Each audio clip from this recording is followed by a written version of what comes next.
各位小朋友，今日 Miss Jenny 帶咗個咩字嚟？係個內字啊！內字咧係兒字部，我哋一齊睇下佢點寫嘅。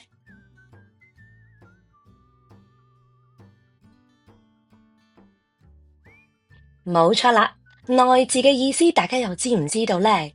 佢又有啲咩配詞㗎？我哋睇下 Melon 仔點講啦。耐心，唔好心急，容許自己俾時間慢慢咁過。忍耐，排隊嘅時候，即使你想快啲，但係都記得一個跟一個啊。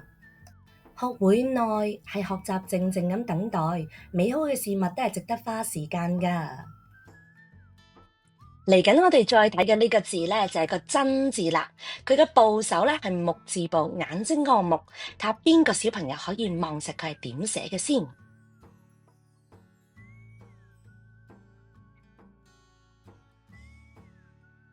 好叻喎！